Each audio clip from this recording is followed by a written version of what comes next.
উত্তরপ্রদেশের গোরখপুরের সভার পর কুম্ভে ডুব নরেন্দ্র মোদী। স্নান করলেন, টুইট করলেন, পুজো দিলেন, কিন্তু সবার নজর কাড়ল অন্য ছবি। কুম্ভে সাফাই কর্মীদের পা ধুয়ে এবং মুছে দিলেন প্রধানমন্ত্রী নরেন্দ্র মোদী।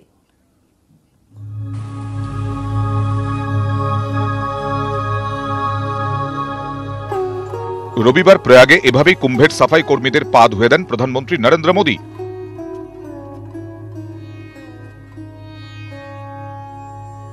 সাফাই কর্মীদের পা ধুয়ে দেওয়ার পর মুছেও দেন প্রধানমন্ত্রী।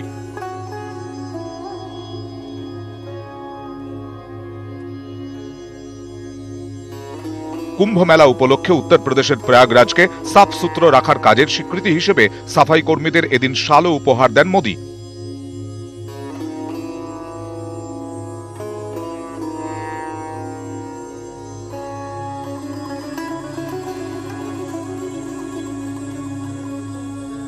সাফাই কর্মীদের পা ধুয়ে দেওয়ার আগে এদিন তিনি কুম্ভে পুণ্য স্নান করেন।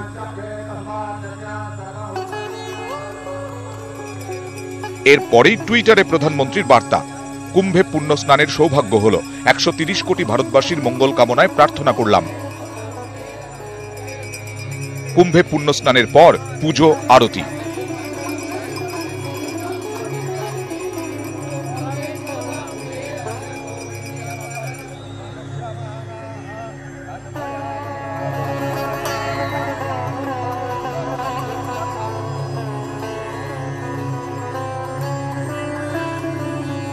এরপর প্রয়াগরাজের সভা থেকে মোদীর ভাষণ।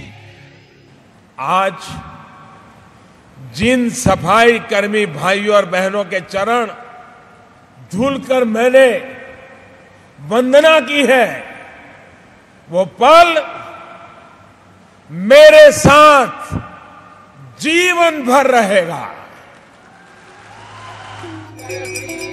হিন্দুদের কাছে ভক্তির সঙ্গম কুম্ভ। বিজেপির সর্বভারতীয় সভাপতি অমিত শাহ আগেই কুম্ভে গিয়ে পুণ্য স্নান সেরে এসেছেন। রবিবার ডুব দিলেন নরেন্দ্র মোদীও। নিউজ 18 বাংলা।